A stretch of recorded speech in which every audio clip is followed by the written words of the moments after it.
మొత్తం మీద ఇక సీను అయితే వాళ్ళ అమ్మకి ఫోన్ చేశాడని చెప్పి రేవతి ఉమ్, కావ్యకి ఫోన్ చేసి చెప్తుంది. ఆ మాటలు విన్నటువంటి రాజ్కి ఫోన్ చేసి చెప్తుంది.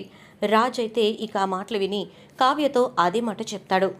ఇప్పుడు సీను ఎక్కడున్నాడో తెలియకపోతే అప్పుని కాపాడటం కష్టమవుతుంది రామ్గారు అని చెప్పేసేసి అంటూ ఉంటుంది ఇక కళావతి. ఖచ్చితంగా నేను సీను ఎక్కడున్నాడో తెలుసుకుంటాను. వాళ్ళ అమ్మకి కాల్ చేసిన వాడు ఎక్కడున్నాడో ఏంటో తెలియకుండా పోదు అని చెప్పేసేసి ఇక వెంటనే రేవతి చెప్పినటువంటి మాటల ప్రకారం సీను ఎక్కడుంటాడు అని ఆలోచించుకొని వెళ్తాడు రాజ్ అయితే. ఇక ఇక్కడ కావ్య చాలా కంగారు పడుతూ ఉంటుంది. అలా కంగారు పడుతున్నటువంటి కావ్య దగ్గరికి యామిని వస్తుంది. ఏంటి చాలా కంగారు పడుతున్నట్టున్నావు?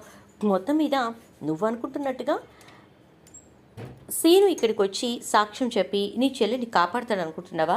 అది అసలు జరిగే పనే కాదు. ఎందుకో చెప్పనా? ఖచ్చితంగా నువ్వు అనుకుంటున్నట్టుగా ఇక్కడికి సీను రావటం జరగదు. నువ్వు ఒక పంచే బావని నువ్వు వదిలిపెట్టేసి చక్కగా నా చేతులకు అప్పగించేసి నీ చెల్లెల్ని నేను హ్యాపీగా తన ఉద్యోగంలో చేరిపోయేలా చేస్తాను.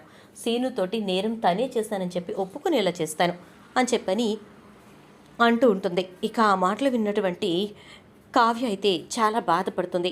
నువ్వు అనుకుంటుంది జరగటానికి ఇదేమీ సినిమా అనుకుంటున్నావా? అంత ఈజీగా జరిగిపోవటానికి అని చెప్పేసి అంటుంది ఇక కావ్య. ఆ మాటలతో యామిని ఆలోచించుకో. నీ చెల్లెలి భవిష్యత్తు బాగుండాలి అంటే బావని నాకు అప్పగించాలి.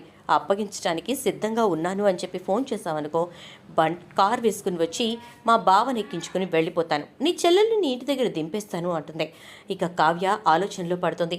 యామిని అనుకుంటున్నట్టుగా కావ్య ఇక సీను విషయం వదిలేసేసి రాజ్ని యామినికి అప్పగిస్తుందా? అలా అప్పగించి తన చెల్లెల్ని కాపాడుకుంటుందా? లేకపోతే యామిని ఊహించని రీతిలో కావ్య సీనుని ఎక్కడున్నా సరే విడిపించి తీసుకొచ్చి అప్పు నేరం చేయలేదని చెప్పి నిరూపించి అప్పుని నిర్దోషిగా బయటకు తీసుకొచ్చుకుంటుందా? ఏం జరుగుతుందనేది రాబోయే ఎపిసోడ్స్లో చూద్దాం. వీడియో నచ్చితే లైక్ అయితే చేసి వీడియోని షేర్ చేయండి. అలాగే ఛానల్ని సబ్స్క్రైబ్ చేసుకోండి.